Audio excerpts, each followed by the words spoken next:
അപ്പുറത്തെ വീട്ടിലെ രാധേച്ചിനെ അവരുടെ മക്കളെ കൊച്ചു കുട്ടികളെ നോക്കണ പോലെ നോക്കണത്. മമ്മിക്കിപ്പൊ എന്താ വേണ്ടേ? കുഞ്ഞു കുട്ടികളെ പോലെ മമ്മീനെ ഞങ്ങൾ നോക്കണം, അത്രല്ല. രാവിലെ തന്നെ മണ്ണിലോട്ട് ഇറങ്ങിയാണ്, കേറി പോയി ഇങ്ങോട്ട്.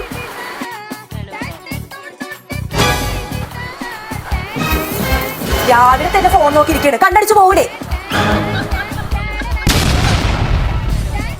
അല്ല, ഭക്ഷണമൊന്നും വേണ്ടേ? നേരെ എത്രയായി? എനിക്കിപ്പോ വിശപ്പില്ല. എന്താ വിശപ്പില്ലാത്തത്? പിന്നെ മതി. ഞാൻ ചോറ് എടുത്തോണ്ട് വരാം. എനിക്കറിയാം എങ്ങനെ തീറ്റിക്കണ്ടേന്ന്. ഇപ്പൊ എടുത്തോണ്ട് വരാം. തീറ്റിക്കാൻ പറ്റുമെന്നേ ഞാൻ നോക്കട്ടെ. തുപ്പി ഞാൻ വണ്ടി എടുക്കും. തിന്നെ വേഷം കെട്ടെടുക്കണ തിന്നിട്ട് പോയാ മതി. അതെ, എത്ര നേരമായി? കുളിക്കൊന്നും വേണ്ടേ? വേണ്ട മോളെ, ഞാൻ പിന്നെ കുളിച്ചോ. അതൊന്നും പറഞ്ഞിട്ട് കാര്യമൊന്നുമില്ല, വെള്ളം ചൂടായി. വാ എഴുന്നേറ്റ്.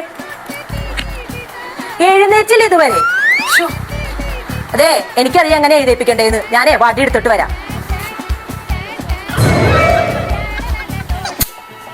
തരാട്ടെ, ഞാൻ തരാം.